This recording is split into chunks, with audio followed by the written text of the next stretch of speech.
सप्तम स्थान में बुद्ध देव।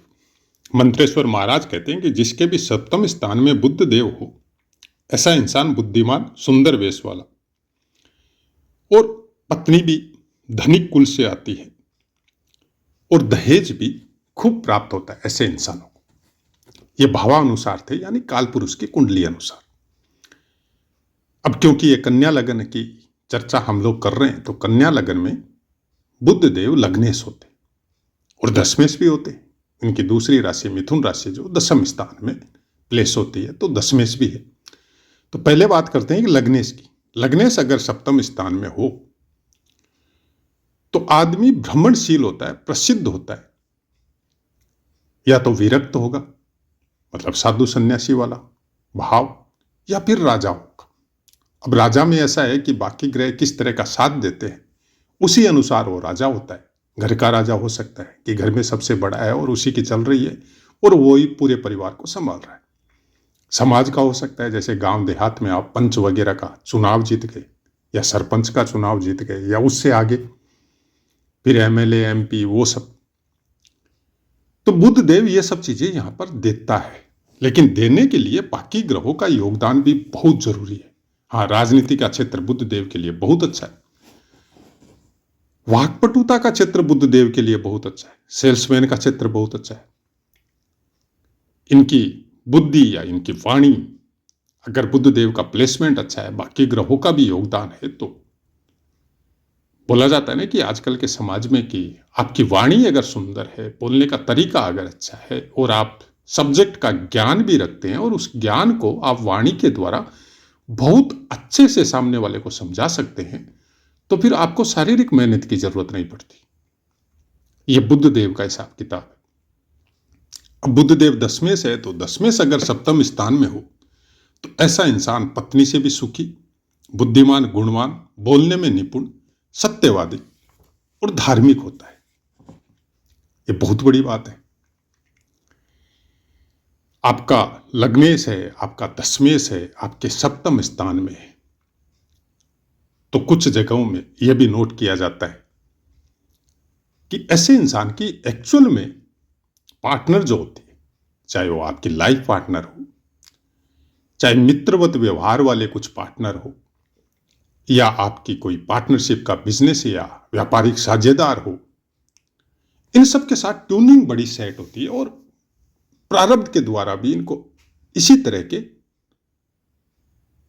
जीव प्राप्त होते हैं।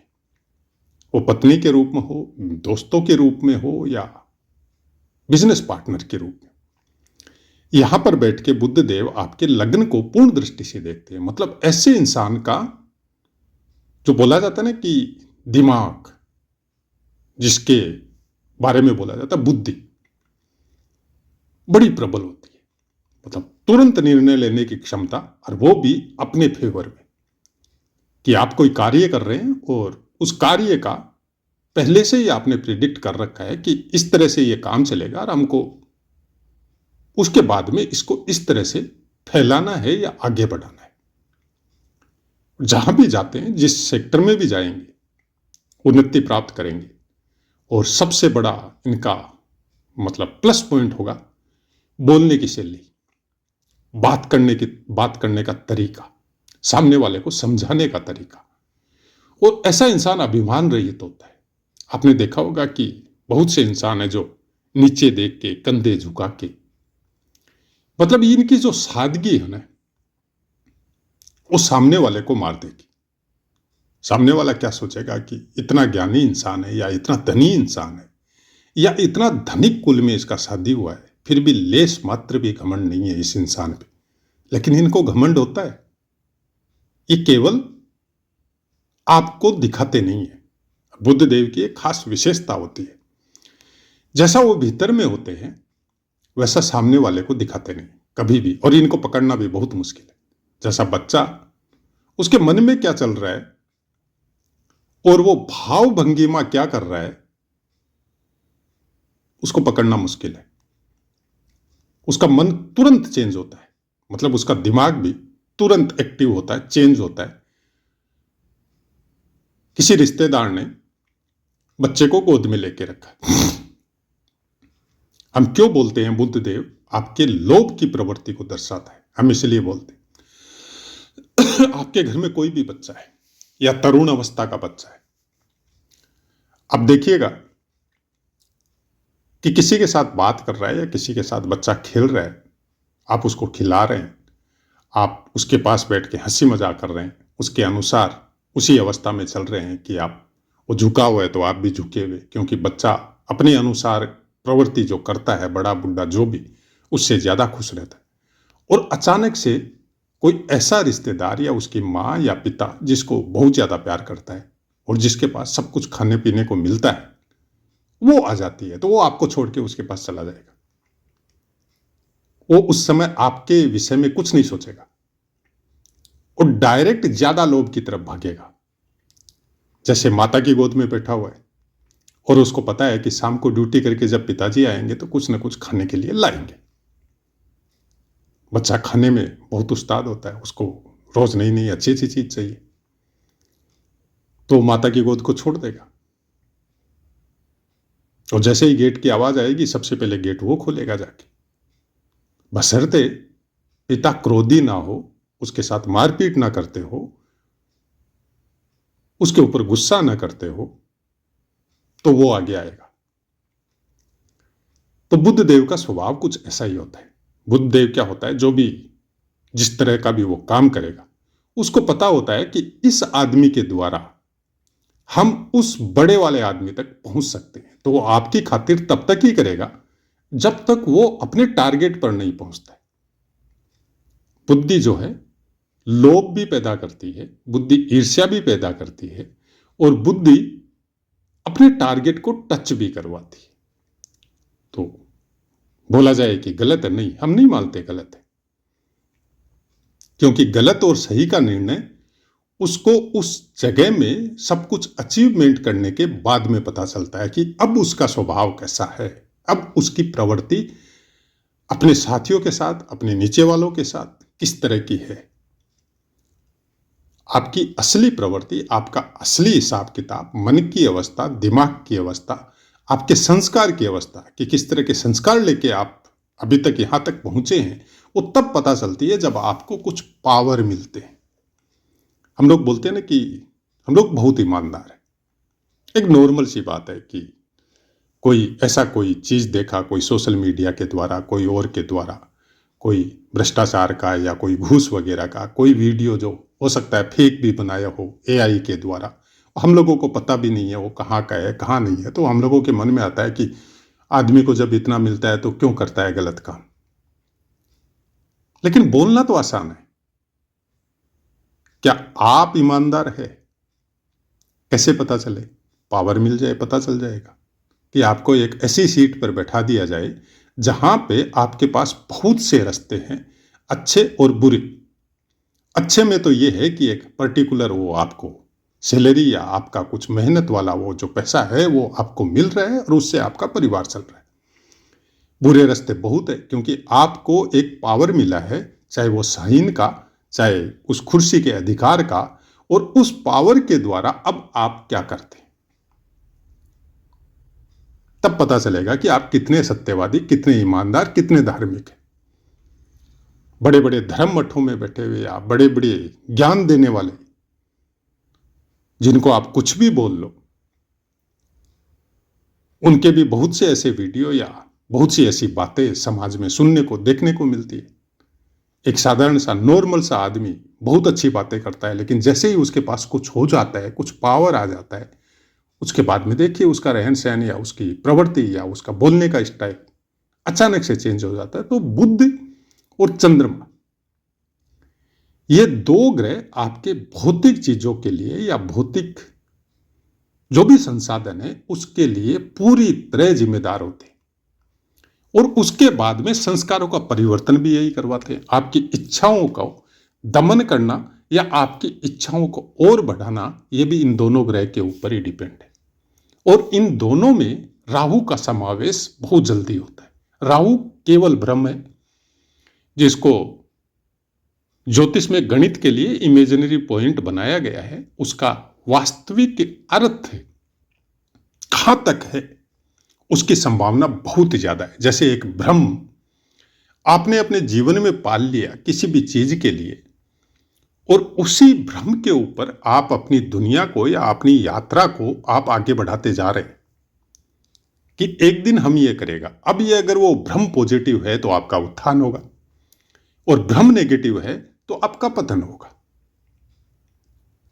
अब उस पतन और उत्थान की अंतिम यात्रा के पहले बीच में आपके साथ क्या क्या होगा, वो ये बाकी ग्रह बताते हैं। तो राहु और केतु हमने जरूर 3-4 पाठ दिए, और आगे भी जब मौका मिलेगा, क्योंकि इनका पाठ देना और इनको समझाना या इनको समझना कोई आसान सब्जेक्ट नहीं है। इसलिए अपनी पुरानी पुस्तकें जितनी भी है ज्योतिष की, या आप वेदों में भी देखिए, पुराणों में भी देखिए, राहु और केतु के विषय में कोई ज्यादा कुछ विद्वानों के द्वारा, ऋषि मुनियों के द्वारा लिखा नहीं गया। उसको लिखने से ज्यादा छुपाया गया है।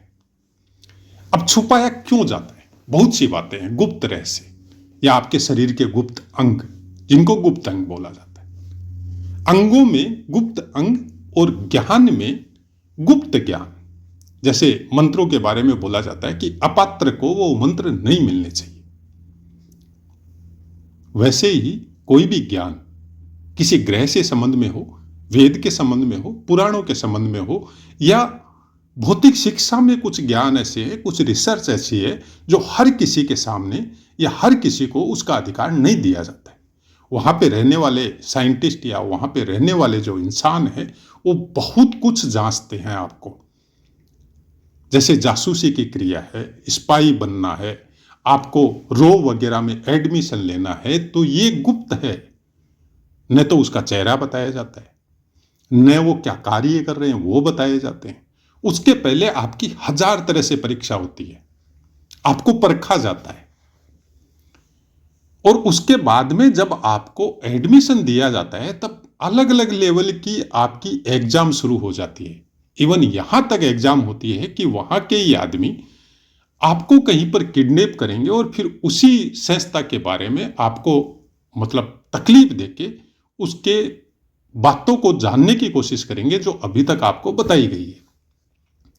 आप किस सीमा तक अपने आप को रोकते हैं और कहां जाके टूटते हैं, वो भी परखा जाता है। जब नहीं टूटते हैं, नहीं बताते हैं, हर तकलीफ भोग लेते हैं, तब जाके परमानेंट आपका सिलेक्शन होता है।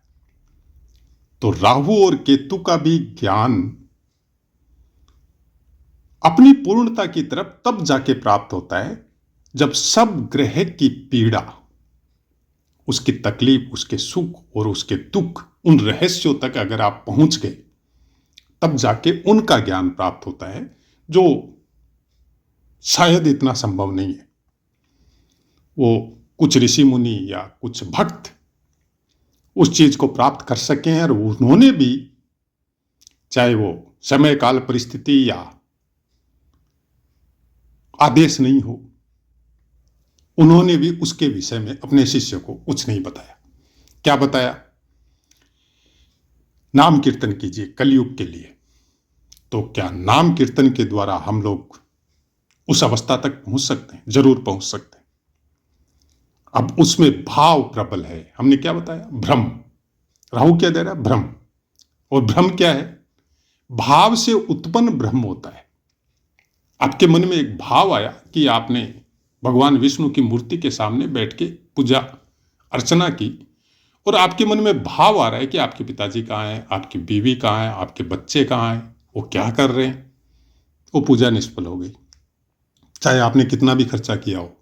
लेकिन जितनी देर तक आप पूजा कर रहे हैं, आपके मन में भाव आ रहा है कि आप भगवान विष्णु की पूजा अर्चना कर रहे हैं, और उनको फल पुष्प जो भी है आपके साथ, जो सामग्री आपकी हैसियत के अनुसार आपके पास है, आप उसको अर्पित कर रहे हैं, उसके चरणों में नमस्कार कर रहे हैं, और आपको ऐसे लग रहा है जैसे वो साक्षात आपके सामने खड़े हैं। जितनी देर तक आपने पूजा की, भाव प्रबल, ऐसे आप भ्रम का वातावरण बना कि उनकी मूर्ति के अलावा आपको उस स्थान पे कुछ भी नजर नहीं आ रहा है।